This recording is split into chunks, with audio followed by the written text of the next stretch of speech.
fact that they locked in this Vexana first, though, means they're definitely still thinking about how they want to round out this draft. But yes, Moskov could be an answer. I mean, it's not exactly an answer, but it doesn't get targeted down as easy. They haven't found any hard crowd control. Picking up the Uranus, also a little bit dangerous, because the reality is he has 0 crowd control as well, and Fanny can just move right by him. The Paquito, and it is the Paquito gold. Yeah, they're willing to play into it despite the presence of the Juice and Esme and Belleric. They're feeling it today. Onic is feeling it today. Kelra mentioned he's more comfortable on a marksman, but he can play it. Yeah, and this is where that Dairoth ban comes in, right? Knowing we're going to have this heavy front line where if a Dairoth comes in and shreds down the armor of this Uranus, shreds down the armor of this Paquito. It makes sense here, and I think for Falcons, after essentially that first game stop that Onic had, this is what you want to go ahead and, bring in some of your best heroes, make it work. Kyle got his Fanny. But again, this is also Onic. Remember when they brought up the Fanny Leo? And so they know the game plan to play against a Fanny here. And that's what I like the most is both teams came in with answers. There are less questions than there are solutions. So I'd like to see Falcons equalize here 1-1. Yeah. Because game 1, I think 95% of the community will say that was no game. Yeah. Like, in their minds, they want this to be game 1, basically. But nonetheless, Onic, if they do happen to go ahead and secure this game, they'll be at that match point. And again, we've already talked about what's on the line here now for Falcons, specifically, playing into this one.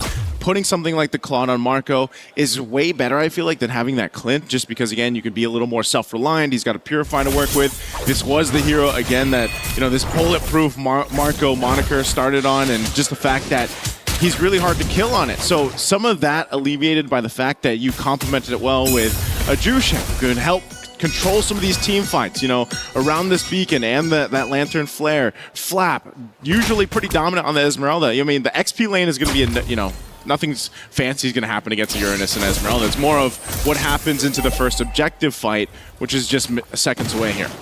It's interesting that both sides actually commit a few rotations to bottom. I think they knew that both of those gold laners needed a little bit of help unlocking themselves to try and make for quick rotations. Lutfi, man-to-man defense here on the Flap, trying to get a bit of damage before Flap actually hits level 4. The Prior actually does that first. Keyboy looking for a quick frigid breath to stop Flap from pushing in. Quick knock up on that Lantern. Keyboy down to an 1/8 of its health. He does survive. Jump in, Falling Star Moon answered by Internal Guard. Extra bodies for Onic does help reset the turtle. Kelra comes through. Rest of the fight, they already got the beacon out. A whole lot expended for this first turtle. Another big knock-up. Put that Eternal Guard Witch, so why not? Kelra punching Haji in, forcing him to go back. Suns with a little bit of burst damage from that Vex. Takes down the turtle. Lutfi threatening away Kyle's purple, but I guess that was Falcon's priority to begin with. Oh, look at this threat too. Kelra enough just to plant himself right here. The full champ stance here in front of Kyle, but again, he wants to go ahead and secure his golem. Keyboy and Sans are just here too. Whoa! Oh! Massive Fatal Links catching Kyle, serving him up. Face the fist on Kelra, but Haji trades it out for him. 1 for 1. All in an effort to secure the golem. Joseph, I don't think that was worth it. You know what, I think at this point, Kelra, he's happy to take it. It slows down the Fanny buildup, I guess. Oh no, another EG. In comes Kyle. He wants to go again. But there's 3 of them there. Make that 4 if you're counting the EG. What this does allow for Falcons to do, though, is put a lot of bank on Marco. Marco spent the past minute just taking waves. Unfortunately, he did not get the chip away at the shield. So I guess he's just half happy with the outcome on that. Yeah. So it looks like at least Kyle's going to be able to get his orange buff. I didn't know if Onic would continue to put pressure there. A couple punches here from Kelra. Keyboy's here around the corner. Okay, nothing's going to happen after this. Again, good responses here on both sides, but alleviating some of the pressure. Nothing built up on either side off of that, but it's mainly that kind of nature, right? When you have a fan, you got to go ahead and help secure that jungle, and that's why Onic knows. Let's put pressure even on the green camps, the small camps if we can. Kind of slow that down a bit. And you can see there was a small lead now in terms of XP being built up by Kyrie. And Kyrie slowly rotating, holding that fence brush. Will not force it, will not push his luck and try to steal away the purple. Kyle will get it, so this will allow them to at least go 50-50 on this turtle spawning lower quarter. All right, Kelra in position 2. Fighting for that. Whoa! Kyrie gonna get forced off his breach. Oh! That wall was the bane of Falcons' existence. Tower shot coming through. Cyclone Eye to get the safety. Oh man, Kyle is not in any shape to take the turtle. Gets taken down by Lutpi off of an Ionic Edge. It's all Onic. The Sky Kings are taking their second turtle as they apply more pressure on Falcons jungle. I thought it was gonna be the perfect escape, man. The cables going through the walls, getting a little speed boost, but then Lutpi comes through with the flicker to take him out. So now Onic looking to build up more. Confused. Oh, Ogwin used that Wrath of the Dryad defensively to stop him from pushing forward.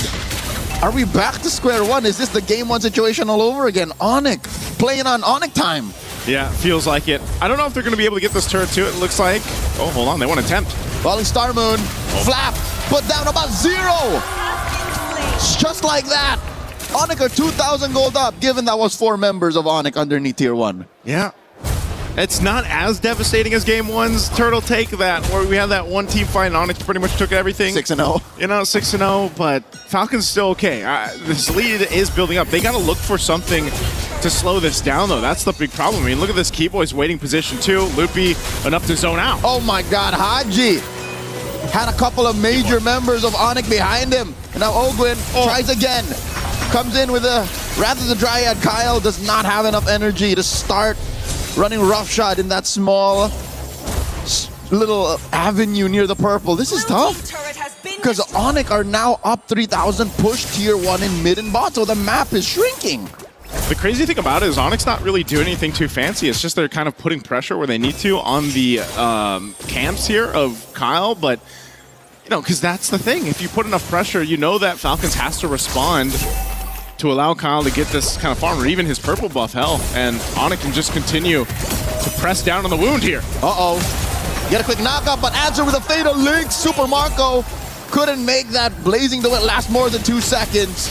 Ogwin underneath 3. Make that 4. AG coming in, knocking up the big tree, chopping him down. Lutpi scores there another. You go. But they find a punish on Suns. Can Kyrie finish what he started?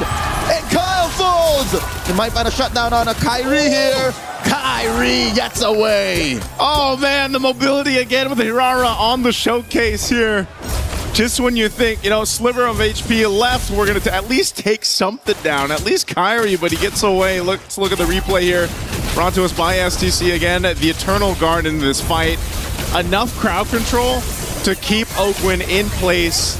Obviously, Kyle comes and gets a kill, but at the cost of his own life too. So, you know, again, it's just Onic playing to the advantage. And now we're going to see that continuing happen here on this side of the jungle. And they've already got this lead built up, 5,000. Oh no, Onic knows. Oh no! They force Kyle a retry as he goes for his purple. They take him down, and they are gonna continue to march through. They steal away his buff, kill him, go for the turtle, and then pressure mid continuously. Man, I don't know. Onyx lineup is just like having, they just got bouncers, man. They got the Uranus, they got the you got to count the Eternal Guard from the Vexana, and then you got Keyboy and the Atlas. Like these are 3 tanky dudes just giving so much space to Onic to work with. Technically 4, because with perfect match, that's another body you have to worry about. True. Team Falcons are getting smothered here. It's literally just dude advantage. Yeah. There's literally more pieces that Onic are bringing in, and 8 minutes in, almost 8,000 up. The math does not side with Falcons. Yeah, I mean, you can see this. I mean, Lutpi of all people on this Uranus, just go ahead, face off against 4 members of Falcons. Doesn't really matter. You know, he's not going to get shredded down at this point, unless somehow Falcons can catch up to this. But just like we saw in game 1, being down, you know, 8,000 gold leading in to eventually this First Lord, you almost expect Onic just to secure that and start approaching these base turrets as they now take down all tier 2 turrets of Falcons. And I would not doubt in this next wave, they're able to actually pop that holy shield. Ogwin falls once again. Kyle secures his Malefic Roar, so there should be some hope.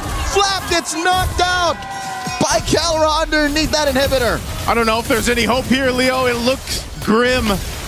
2 of your tankier heroes being taken down in the lineup here against Onic. Kyle's got no choice. Oh, Kyrie jumping in, gets the beacon out too. They might just take a base turret now. All right, the siege minion will fall. They will have to wait. Kelra sitting at 3-1 and 2. Sure, look at Kyrie 404, but Kelra since minute 1 has been the forward assault. He's been basically the bouncer that can't wait to get some quick knockup on a Lutfi, but it's enough time to buy that takedown on mid. This is the best position for Falcons to be in, but Fluff gets taken down first and Oakwood too. Kyle was dealing with the wave down bottom, and now they have to clear the wave in mid, lest Onic end it now. No way. Okay, they should be able to clear this. They still have a wave though. There is still a wave, and Marco's here, waiting for stacks on AOT and Blazing Duet. Onic are taken game number 2. Match point for the Sky King.